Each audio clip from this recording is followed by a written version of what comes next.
Hi, I'm Rob, and in this video I'm going to take a look at Silent Hill 2 Remake on the PS5 Pro and tell you how it compares and the differences between this and the base PS5 version.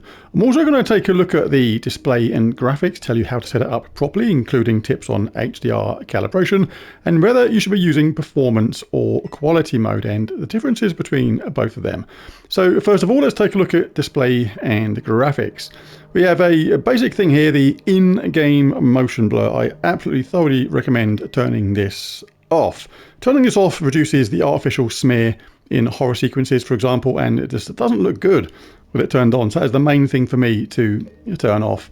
Graphic mode, default is where it's at for me. 90s, you can play it like that if you want, but you're playing it on a PS5 Pro. You want it to look as nice as possible, so absolutely leave that on as default. These things like inventory, visual effects, you can leave them on or off. I prefer that on, and the show gameplay center dot reticular also leave off, because on does leave a dot, but it's there kind of all the time and it kind of spoils the immersion. And high contrast mode, you absolutely want that turned off at the same time. So very basic on that, just pretty much turn the in-game motion blur off and you are pretty much good to go. You just want to play around with any of this other stuff. We'll take a look at HDR calibration in just a moment, and we'll obviously explain performance and quality mode as we go along. But regarding the actual gameplay things, there's a lot of different options here which are quite nice. The vertical visibility, you can have it on dynamic. Minimal is pretty good as well. If you want to be really hardcore, you can play with vertical visibility off. Crikey, no, I'm going to stick to a dynamic. And you can even adjust things like vertical thickness, which is a really nice touch as well. Again, normal, absolutely fine for me. So to take a look at all of them and set these to your preferred preference. But now let's take a look at that HDR. Right, regarding the HDR settings, this is going to be pretty confusing for a lot of people unless you know exactly what you're doing. But the good news is you don't really need to adjust any of these if your PS5 system level calibration is set correctly. And to do that, you just go to the PS5 settings, screen and video output, adjust HDR, and then just go through those very simple settings. And you shouldn't have to adjust these at all, so we can actually skip this part completely. Silent Hill 2 uses two graphics modes. Quality mode targets high visual detail at 30 frames per second, and performance mode prioritises smoother gameplay at 60 frames per second. On the base PS5, both modes rely on TSR, that's temporal super resolution, an upscaling technique that builds a sharper 4K image from a lower internal resolution by reusing information from previous frames. The PS5 Pro uses PSSR, PlayStation Spectral Super Resolution, a more advanced AI-assisted upscaling method developed by Sony. PSSR appears only in quality mode on Pro and delivers noticeably sharper results in still scenes, though it can introduce some flickering and some shimmering at times in the game, especially on reflective surfaces and in lumen global illumination. In performance mode, the Pro reverts to TSR at roughly 1080 internal resolution, which removes those PSSR artifacts and provides a more stable 60 frames per second experience compared with the base console's frequent frame rate drops. Also, starting off with the opening scene of Silent Hill 2 Remake in quality mode, we're going to see a couple of effects which we don't really want to see, but quality mode does aim for a maximum detail though, but at 30 frames per second, and performance mode targets a smoother 60 frames per second gameplay with a slight loss of detail. But there are some things in quality mode which are pretty distracting. Look at the back of that car there. That's the number plate, got a weird flickery effect going on there. I'm going to stay in exactly the same place and take a look at that. In performance mode, it does disappear and come back when you move at certain points. And sometimes this is actually really noticeable when you're playing. It can be a bit of a distraction, and you can get some PSSR shimmer going on as well in reflections in the puddles and things like that. It is normally if you stop and look for it, but things like that, like there near the number plate, that can be actually a bit of a distraction and a little bit of a break of immersion. So let's now change over to performance mode and take a look at the same scene. Performance mode switches back to normal TSR, a higher internal resolution than the base PS5, but because of that we get a cleaner picture, we get more consistent frame rates and less of that flicker. I mean, it's still there in a minor way, look. It is still like shimmering ever so slightly, but it's nothing like that massive distraction thing we had where that light, whatever it was on the back of that car, was just like flickering like mad. It was very, very distracting. Right, before I move on from this opening scene, just take a look at these puddles on the right hand side here on the side of the road. I mean, there is some slight shimmer going on there, and you know, you're not normally going to be standing still like this trying to find these kind of issues, but there is some slight shimmer there. But to show the difference between performance mode and quality mode, I'll show that now. Let's just go to that and pick quality mode. This is now quality mode, and look how much more noticeable it is. It's like, crikey, it really is a lot more noticeable. This is the kind of thing which could be fixed maybe with the patch, make it better.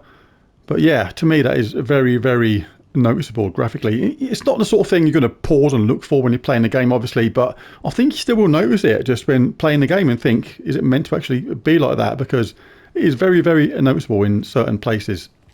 But having said that, some scenes look really, really nice in quality mode. This scene here, literally right at the start of the game, just come down the steps there.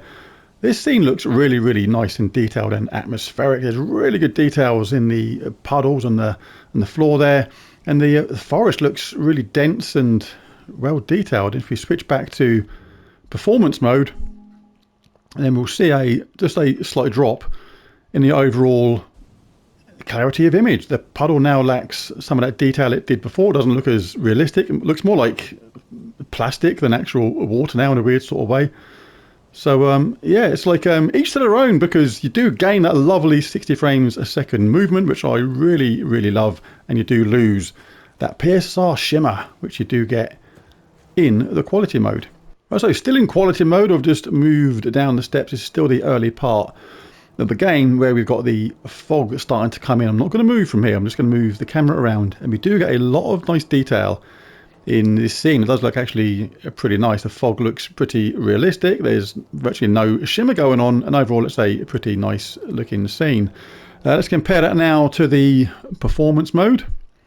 And as ever though, this is a YouTube video. It's a compressed video format, so what you're seeing in the video, no matter what, cannot look as quite the same as what it does in real life. See, this looks really, really nice in performance mode as well.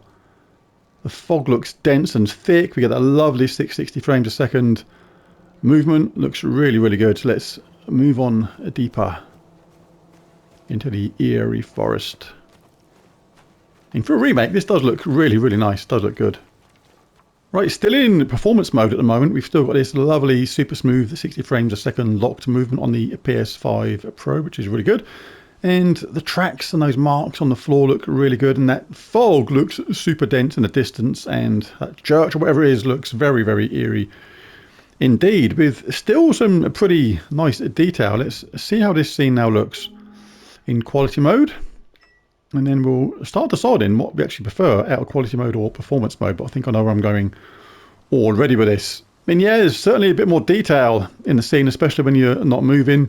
I do like the way some of those puddles look and the detail on the floor, but for me the fog doesn't actually look as good in quality mode using PSSR. It just doesn't look as realistic. I actually prefer that in performance mode. Let's switch back again now and take a look at that.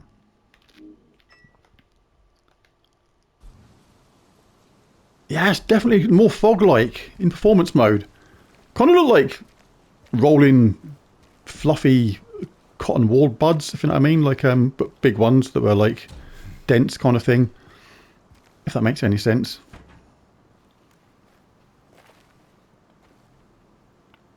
Right, so still in performance mode, and this is how I think I'd be playing the game.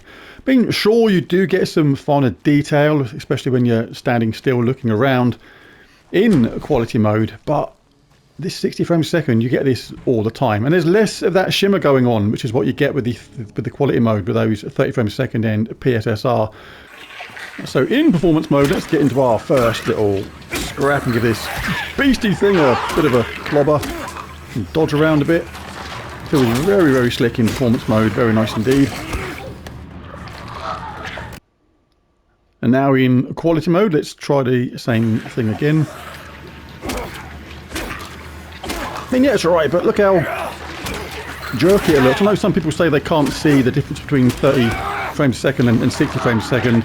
but I can see it really, really clearly, and that didn't feel anywhere near as nice to me to get involved in that combat with this thing. It was like, yeah, just 60 frames a second for me all the way. Also, back outside, let's do a little bit of movement, so what we think of the 30 frames a second. I mean, I do prefer 60 frames a second, but it is each to their own on this. There's a lot of people that actually don't mind 30 frames a second. I'm not one of them, but the main issue I've got with this is I just prefer the look of it in performance mode. It just looks like a cleaner, better picture all round, and that smoothness of that 60 frames a second is there literally all the time. It is very atmospheric though, but again, I certainly prefer the look of the fog in performance mode. I'm going to go back down this alley and redo this bit in performance mode, because it looks alright, it does look pretty good, but I just think it looks better in performance mode. Alright, just switched over to performance mode. Let's have another look at this scene. Yeah, I do love that smoothness. I mean, it is visibly not as sharp, you can kind of see it, but I think that just the quality of the picture, the more realistic looking image outweighs that sharpness for me. It just looks all round just a much more tidier, cleaner picture in performance mode, and this fog for me just looks way better in performance mode. It just looks more dense, it looks more like real fog. It looks really, really nice. See, the thing for me is with performance mode, I'll just play it and I'll get lost in the game, and I really, really enjoy it because there's no distractions from the PSSR shimmer or the fact you've got 30 frames a second, which when you get that jerky movement sometimes, or that noticeable lower frame rate of 30 frames a second versus 60, then for me it's a reminder that I'm in so-called equality mode. For me, performance mode just eliminates those things. I've got the lovely 60 frames a second movement the whole time, which is really noticeable in combat as well, and you've got that reduced shimmer, which really, really makes a difference. Come on then, you look a bit armless to me, but you're still going to get it. Armless. Do you see? Whoa, that one's very nice. What the heck? Okay, so to sum it all up before I end up dying in the game, on the PS5 Pro in quality mode you get fixed 1080p upscaled via PSSR to 4K, and it's pretty much locked at 30 frames a second, which is really good. Compare that to the PS5 base quality mode that goes dynamic 1224 to 1620p resolution using TSR to go to 4K, but does dip below 30 frames a second sometimes. Performance mode on the PS5 Pro is 1080p plus TSR to 4K, and it's pretty much near locked to 60 frames per second, which is very, very nice. But on the base PS5 that uses dynamic 864 to 1152p, again using TSR to 4K, but does frequently drop to 40 frames per second. So on the PS5 Pro, all round you get much smoother movement and fewer stutters all round. So for me, to conclude, performance mode is absolutely the way forward to play this. Really, really like it. 60 frames per second, we get less shimmer, and it just feels more responsive in combat too. But there it is, there's the video. If you enjoyed it, found it useful or helpful, it'd be really cool if you bash that like and subscribe button. It really does help. I need to find a syringe, some health, and I'm about to get attacked. I'm about to run off. Right, thanks for watching, and bye for now.